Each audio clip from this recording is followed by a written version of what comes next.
Hey guys, just an update on the DRZ. I've got her kind of, you know,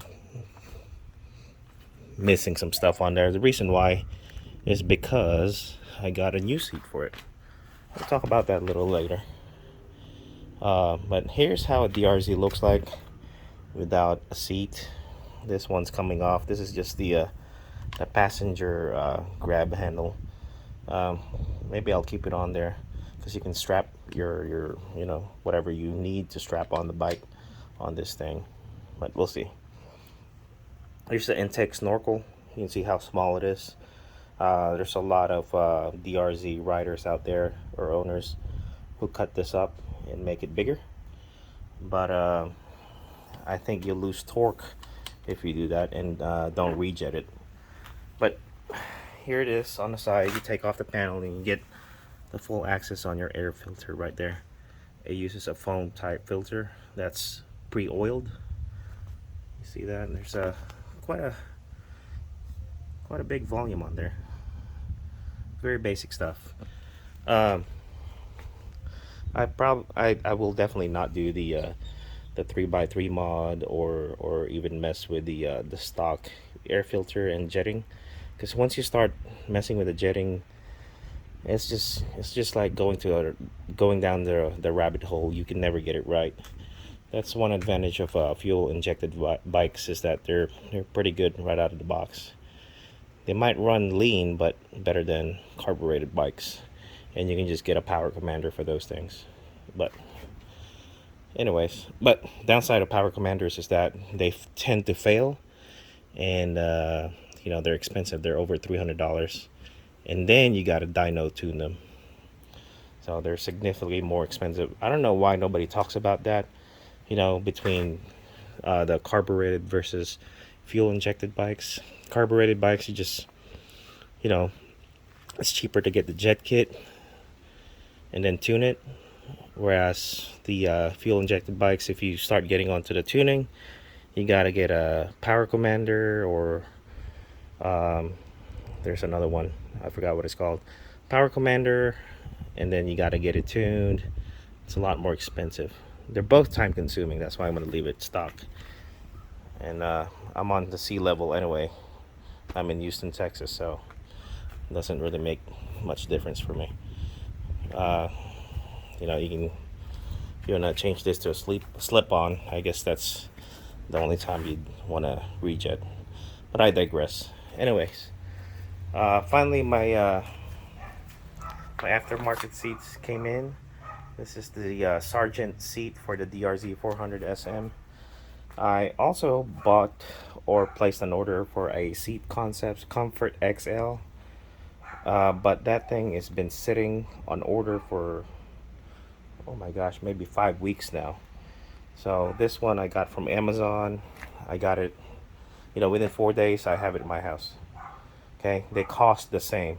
Seat Concepts cost $386. This one the same price, and this one got to me in 4 days, whereas the other one, it's been over a month or 6 weeks already. So I'm gonna try this out, see if it works for me.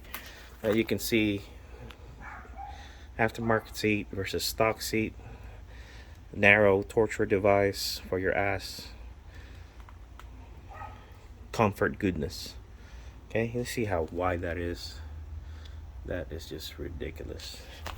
Build quality is superb, very high quality.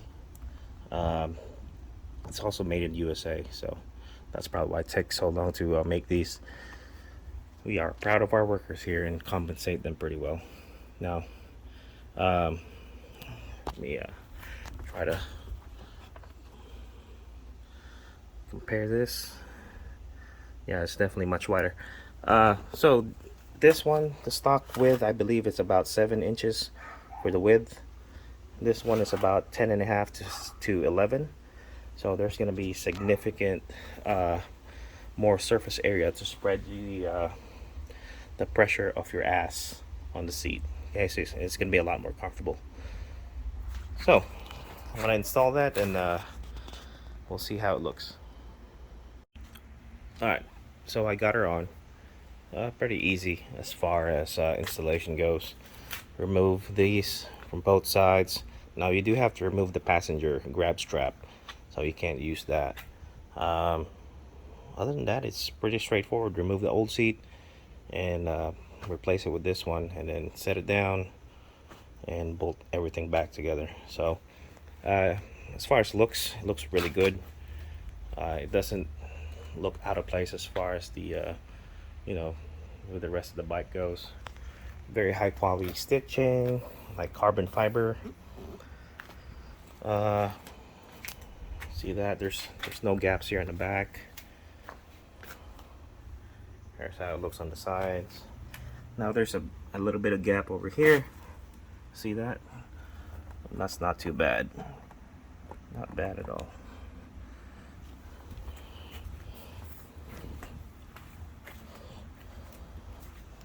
Yeah, it looks pretty good.